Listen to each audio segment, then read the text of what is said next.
যে I have a plan. ওনার কি আছে? একটা প্ল্যান আছে। তো এই প্ল্যান আপনারা 5 মাসে 6 মাসে দেখছেন? পুরো বাংলাদেশ কিন্তু তারেক রহমানের প্ল্যান দেখে ফেলেছে। আমাকে মেরে ফেলার উদ্দেশ্যে এরা হামলা করেছিল, অ্যাটেম্প টু মার্ডার। পুলিশের গাড়ি সামনে পেছনে, অথচ গাড়িতে আমার উপরে হামলা করে আমার গাড়ির কাঁচ ভেঙে দেয়, আমার পেছনে এই জায়গায় লাগে। আমার সাথে 6-7 জন যারা ছিল তারা 6 জন আহত। ফেসবুকে স্ট্যাটাস দিয়ে আসছে যে এমপি আমির হামজাকে হত্যা করে প্রায় 1-1.5 বছর আগের একটা আলোচনাকে কেন্দ্র করে তারা এখন মব সৃষ্টি করে এমপি আমির হামজার উপরে হত্যার উদ্দেশ্যে তারা হামলা করেছে। জামাত ইসলামের এমপি, আলেমে দ্বীন, গবেষক, জনপ্রিয় বক্তা, ইসলামী চিন্তাবিদ মুফতি আমির হামজার উপর ভয়াবহ সন্ত্রাসী হামলা চালিয়েছে ভিপি নূরের দল, গণ অধিকার পরিষদের সন্ত্রাসীরা। আপনারা জানেন কুষ্টিয়া সদর আসনের যিনি এমপি মুফতি আমির হামজা, এই আমির হামজার উপরে অতর্কিতে গণ অধিকার পরিষদের যে নেতা আছেন নুরুল হক নূর, প্রতিমন্ত্রী, সেই নুরুল হক নূরের সমর্থক গোষ্ঠী তার গাড়ি বহরে হামলা চালিয়েছে। হামলার দৃশ্যটা একটু দেখাই, আসুন দেখুন একটু।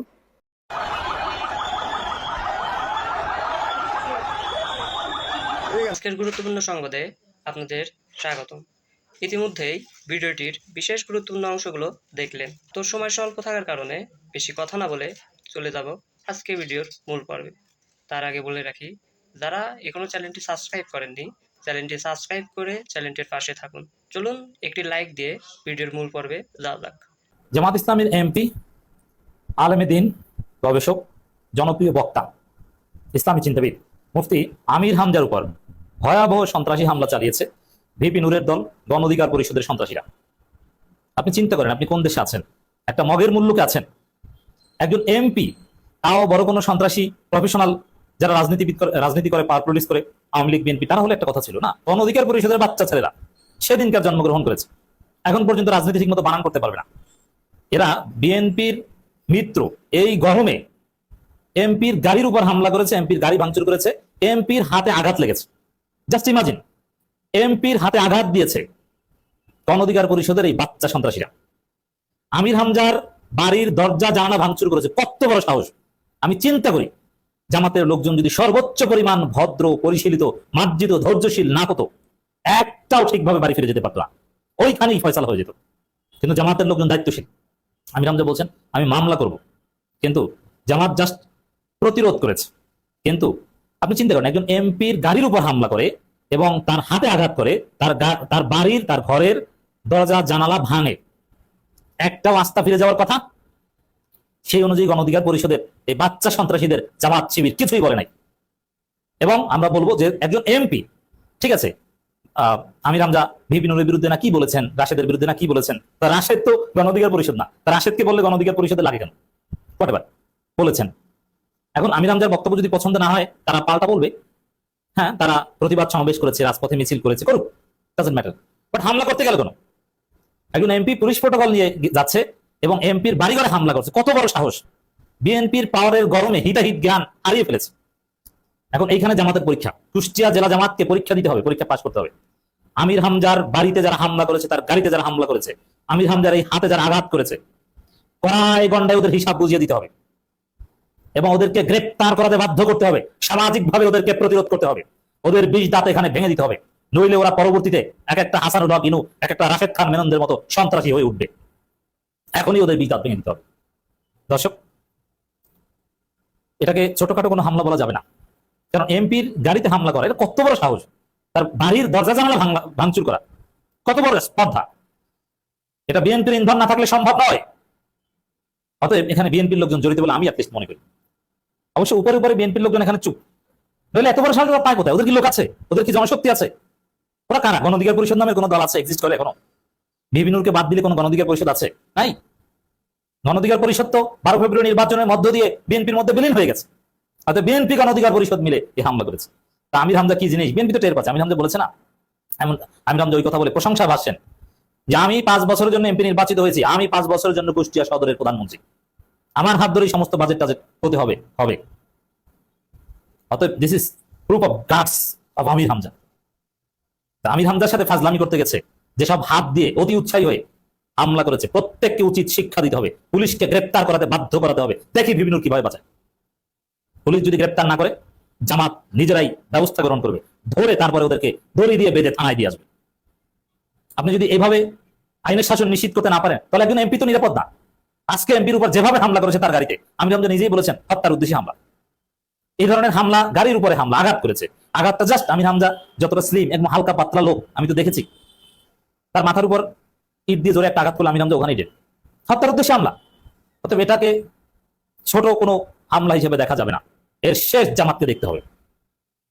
এবং কত বড় সাহস, এমপির গাড়িতে হামলা করে আবার গণ অধিকার পরিষদের ছেলেরা বলছে জামাতের লোকজন নাকি হামলা করেছে তাদের উপর। আরে জামাতের সাথে গণ অধিকার পরিষদের কোনো বিরোধ আছে? জামাত কি আর গণ অধিকার পরিষদ কি? গণ অধিকার পরিষদের কোনো বেইল আছে জামাতের কাছে? এক ভিপিনুর বাদে। আপনি পটুয়াখালীতে যান, ভিপিনুর ইজ ভেরি ইম্পর্টেন্ট।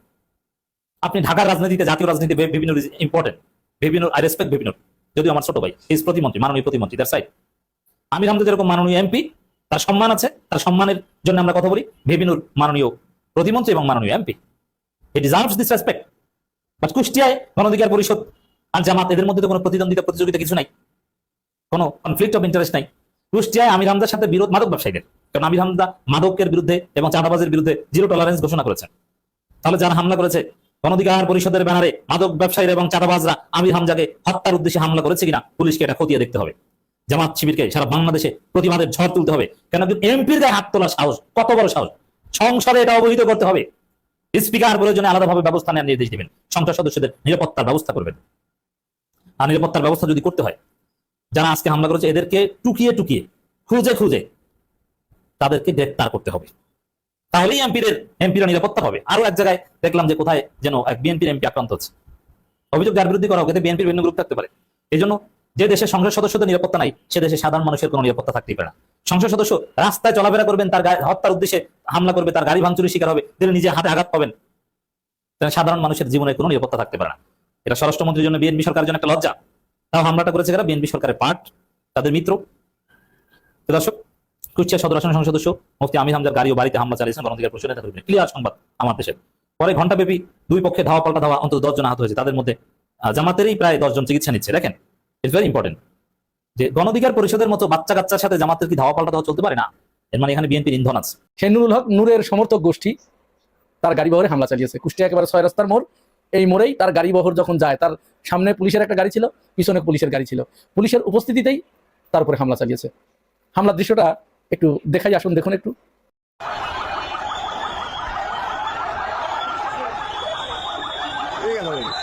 আমি গাড়ি ঠেকাইছি, আমি গাড়ি ঠেকাইছি ওই জন্য।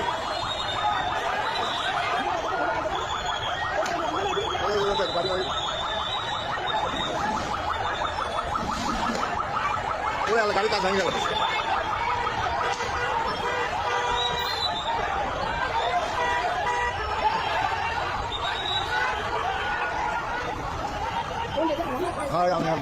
গণ অধিকার পরিষদের এই যে মাত্র 12-14 জন নেতা, এরা যখন এখানে, আমির হামজার বাসাও কিন্তু ওইখানে, যখন ওখানে জড়ো হয়, আমির হামজা এটা দেখে বাড়িতে আসছিল, তার বাড়িতে ঢুকতে যাচ্ছিল, ওই সময় ওটা দেখে তিনি ডাইরেক্ট বাসায় না গিয়ে কুষ্টিয়া মডেল থানায় প্রবেশ করে পুলিশকে বিষয়টি অভিহিত করেন।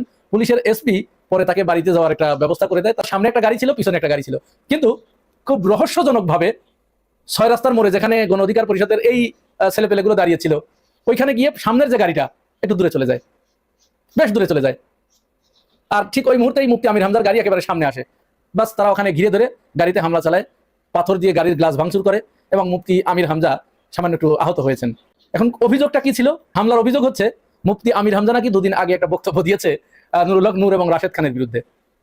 তো নুরুল হক নূর এবং রাশেদ খানের বিরুদ্ধে কি কথা বলা যাবে না? মুফতি আমির হামজা এমপি হয়ে কি বিরোধী দলের এমপি হয়ে কি সরকারি দলের এমপিদের সমালোচনা করতে পারবে না?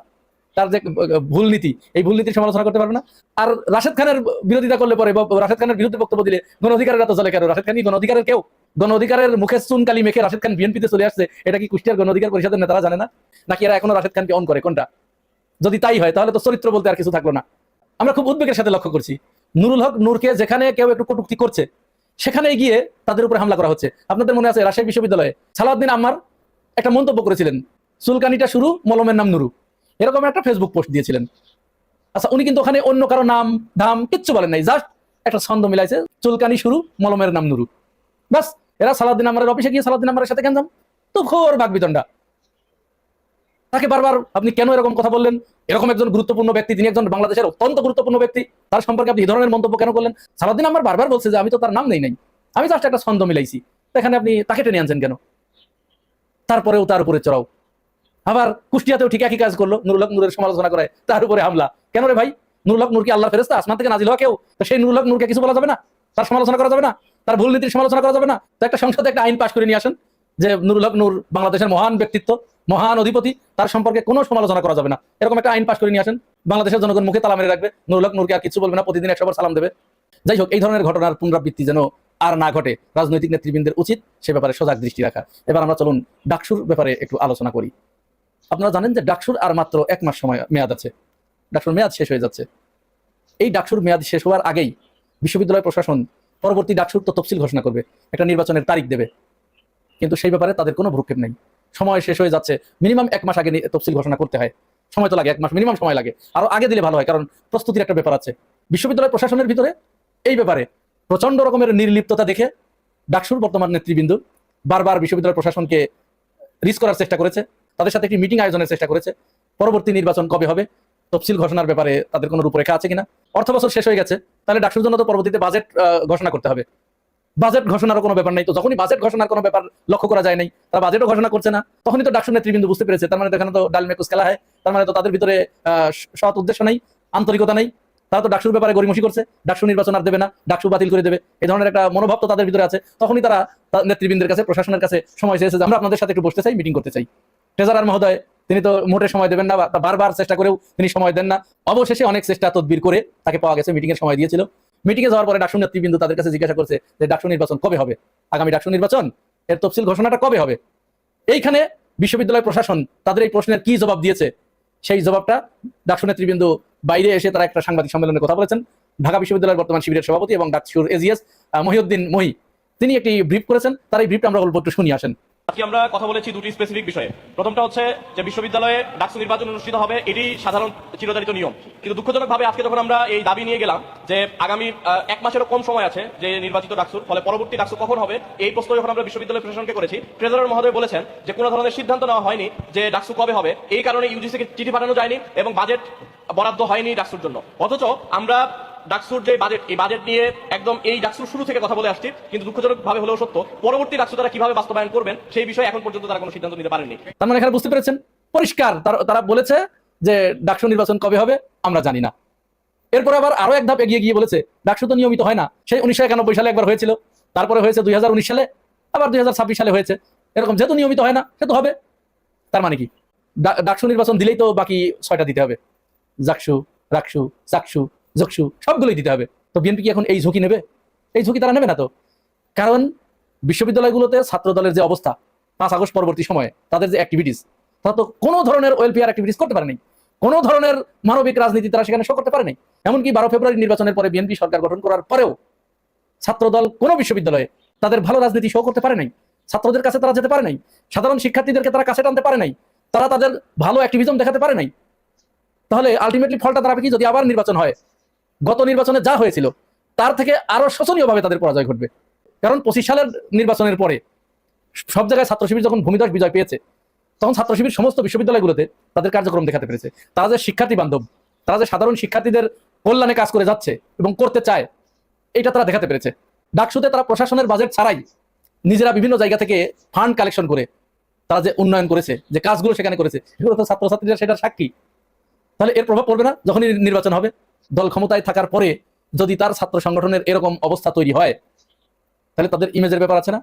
তো এইটা কি কোনো ছাত্র সংগঠন বা কোনো দল এটা মেনে নেয়? এটা কখনোই মেনে নেয় না, কখনো এটা হতে দেবে না। যার কারণে বিশ্ববিদ্যালয়গুলো রাকসু, চাকসু, জাকসু, ডাকসু নির্বাচনে তাদের আগ্রহ হারিয়ে ফেলেছে।